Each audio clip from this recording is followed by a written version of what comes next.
ہند میں انوکھا مرکز تحفظ دین، یہ دین کا ترجمہ ہے مرکز تحفظ دین، ہند میں انوکھا مرکز تحفظ دین، یہ دین کا ترجمہ ہے مرکز۔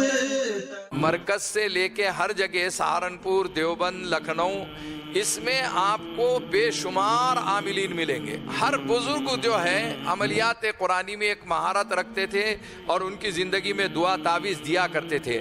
مولانا حسین احمد مدنی رحمۃ اللہ علیہ کے بہت زیادہ تعویذات مشہور ہیں، اور اسی طریقے سے مولانا انظر شاہ کشمیری رحمۃ اللہ علیہ نے، علامہ انور شاہ کشمیری رحمۃ اللہ علیہ کے دعا تعویذات کو گنجی نے اسرار کے نام سے کتاب میں یعنی جو ہے لکھا ہے۔ اور بہت سارے دیوبند کے بڑے بڑے اکابرین جو ہے، مولانا میاں اصغر حسین صاحب جو ہے وہاں کے بہت مشہور عاملین میں تھے۔ آج بھی وہ سلسلہ ان کے خاندانوں میں، ان کی جگہوں پہ چلتا ہے۔ الحمدللہ آپ کو حیرت ہوگی کہ سہارنپور سے، دیوبند سے، آپ کے حیدرآباد سے، ورنگل سے، اور دور دور دراز سے، دلی وغیرہ سے بھی احباب آئے ہوئے ہیں، ہمارے علاقے کے لوگ بھی ہیں۔ تو ہمارے بزرگوں کے اندر جو ہے یہ دعا تعویذ کی ایک لائن رہی ہے، اور سب سے بڑی مشہور شخصیت مولانا اشرف علی تھانوی رحمۃ اللہ علیہ نے اعمال قرآنی لکھا اور بہت سارے نسخے بھی لکھے، فلاں چیز کیے۔ تو دعا تعویذ پر ان بزرگوں سے جو سلسلہ آتا ہے، وہ سلسلے کے لحاظ سے بھی اشکال نہیں ہونا چاہیے، اعتراض نہیں ہونا چاہیے۔ البتہ اس کے حدود ہیں، وہ حدود میں رہ کر شرعی عملیات انسان کر سکتا ہے۔ ہندوستان میں پہلا تربیتی کیمپ ہے جس کو ہم نے بہت مخصوص انداز میں آپ کو بلایا ہے۔ سب سے پہلی بات یہ ہے کہ آپ جو عملیات سیکھ رہے ہیں اس میں بنیادی بیسک چیز یہ ہے کہ آپ متقی پرہیزگار بننے کی کوشش کریے۔ دیکھیے قرآن نے بھی ایک جگہ فرمایا کہ ھدی للمتقین، ہدایت جو ہے اللہ تعالیٰ نے شرطیہ رکھی ہے، تمام کو ہدایت مل جائیں گی کر کے نہیں فرمایا، تقوی اور پرہیزگاری کے ساتھ نسبت رکھی ہے۔ تو عامل کو متقی پرہیزگار ہونا ضروری ہے، ورنہ خالی وظیفے پہ وظیفے کرتے رہ رہے، کوتاہی اپنی زندگی کے اندر ہے، تو وہ کوتاہی کی وجہ سے جو ہے آپ اس یعنی جو ہے فن تک کے پہنچ نہیں سکتے، اس بلندی اور عروج تک کے پہنچ نہیں سکتے۔ تو تقوی اور پرہیزگاری سب سے پہلی شرط ہے۔ دوسرے نمبر پر آپ داعی ہو، آپ کا مزاج یہ ہو، داعیانہ کردار ہو۔ آپ جہاں بیٹھے دین کی دعوت دیں، غلط چیزوں سے روکیں، اچھی چیز کی ترغیب دیں۔ اسی لیے آقا مدینہ سرکار دو عالم محمد رسول اللہ صلی اللہ علیہ وسلم نے فرمایا، من رأى منکم منکرا فلیغیر بیدی فإن لم یستطع فبلسانی وإن لم یستطع فبقلبی وذلک اضعف الایمان۔ اس میں اکثر علماء ہیں وہ سمجھتے ہیں، اور دوسرے احباب ہیں وہ بھی سمجھتے ہیں کہ ایمان کے 3 درجے بتائے گئے۔ پہلا درجہ، اعلیٰ درجہ ایمان کا یہ ہے کہ کوئی بھی غلط کام ہوتے ہوئے دیکھے تو طاقت سے روکو، طاقت کا استعمال۔ دوسرے نمبر پر جو ہے ایمان کا سیکنڈ درجہ یہ ہے کہ زبان کا استعمال کرو، زبان سے اس کو برا بولو کہ یہ غلط ہے، کم سے کم اتنی جسارت ہو۔ اور ادنا درجے کا ایمان ہے وذالک اضعف الایمان، کہ اپنے دل میں اس چیز کو برا سمجھو کہ جان جس کو بہت زیادہ عزیز ہے وہ اس فیلڈ میں جو ہے بہت مشکل سے کامیابی حاصل کرتا ہے۔ اس لیے کہ من مات ولم یحدث نفسہ بشہادہ مات میتۃ جاہلیہ، ایک حدیث میں فرمایا کہ جس شخص کے دل میں شہادت کی آرزو اور تمنا نہ ہو وہ جاہلیت کی موت مرے گا۔ تو شہادت کی آرزو مجاہدانہ کردار کے بعد ہی ہوتی ہے۔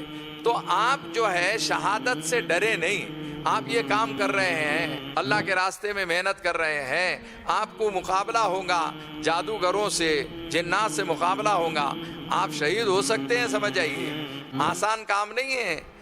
یہ شہادت گئے الفت میں قدم رکھنا ہے۔ لوگ آسان سمجھتے ہیں مسلمان ہونا، میں اس کو تھوڑی ترمیم کرتا ہوں، لوگ آسان سمجھتے ہیں عامل ہونا۔ یہ شہادت گئے الفت میں قدم رکھنا ہے۔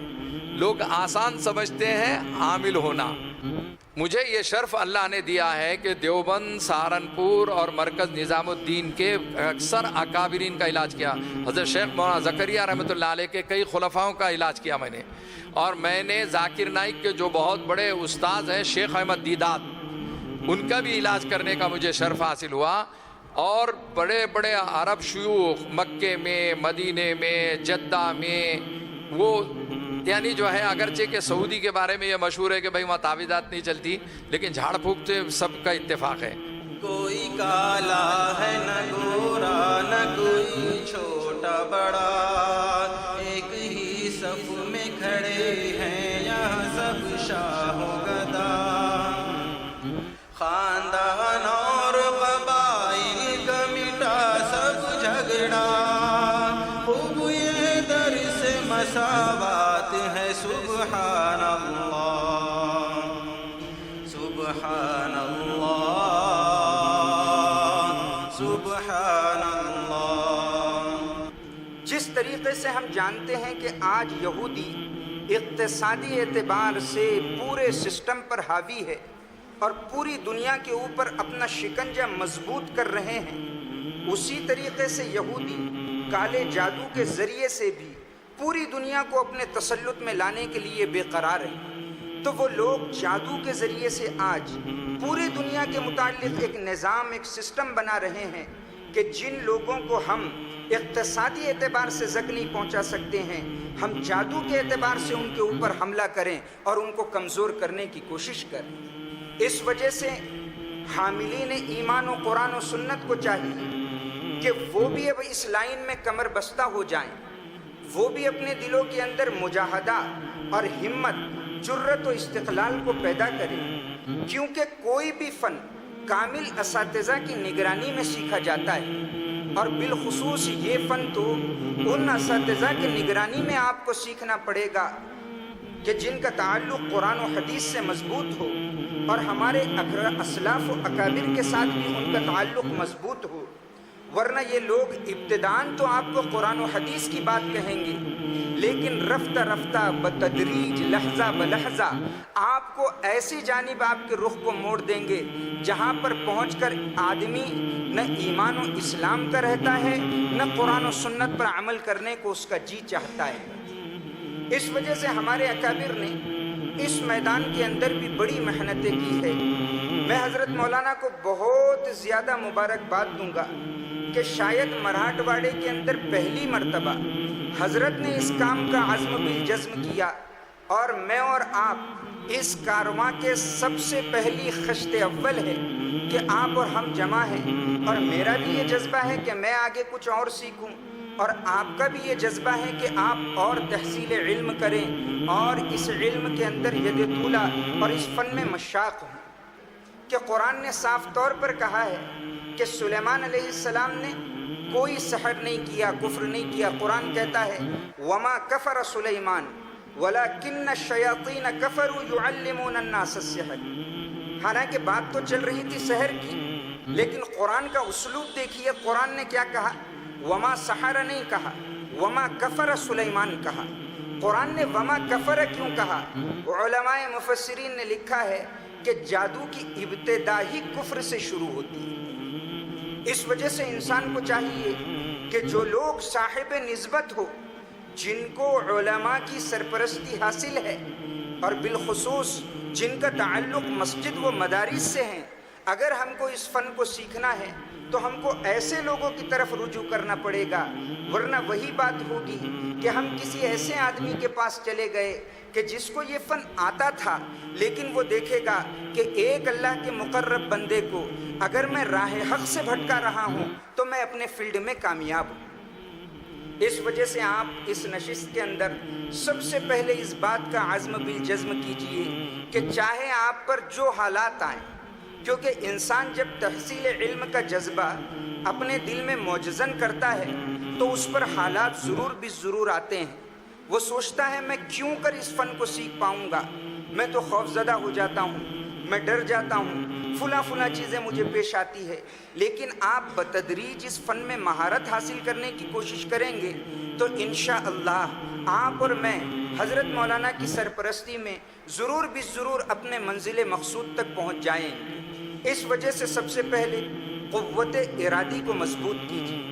جیسا کہ علماء مفسرین نے لکھا ہے کہ قرآن کریم کی تفسیر کے لیے 17 علوم ضروری ہے۔ علماء بھی فرماتے ہیں کہ بھائی ہر ایک کو نحو، صرف وغیرہ وغیرہ یہ علوم نہیں آ سکتے، وہ آدمی اپنی طرف سے اگر تفسیر کرے گا تو بہت زیادہ خدشہ ہے اس بات کا کہ کہیں پر اس کو ٹھوکر لگ جائے۔ تو مولانا کی بہت فکر تھی یہ بات، مولانا نے جو آج جو آپ لوگوں کو یہاں بلایا اور باضابطہ ماشاءاللہ اس میں اشتہار اور اخبار کے ذریعے جو اطلاع دی ہے، یہ ایک روز جو جس کا یہ مجلس کا جو انعقاد کیا ہے، تو یہ آج وقت کی بہت شدید ضرورت ہے۔ جب تک کہ ہم لوگ آگے نہیں آئیں گے اور صحیح طریقے سے اصلاح نہیں کریں گے تو یہ برائی ختم ہونے والی نہیں ہے۔ میں خود اپنی ذات کا ایک واقعہ آپ کو تھوڑا سا پیش کر دوں، کیونکہ عامل یہ مت سمجھیے کہ محفوظ ہے، عامل محفوظ نہیں ہے۔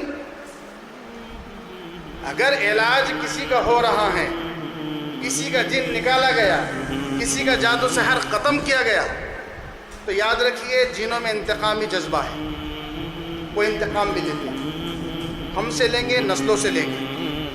لیکن اب ہماری بھی حفاظت تو ضروری ہے، بعض جگہ ہم چک جاتے ہیں، تو اس لیے شیخ کی ضرورت پڑتی ہے، استاد کی ضرورت پڑتی ہے۔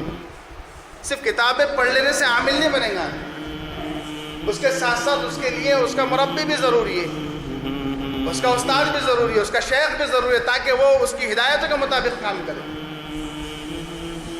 تو میں ایک واقعہ یہ ہے کہ ہمارا مولانا کا جو ہے مدینے میں سفر ہوا پچھلے 4 ماہ پہلے۔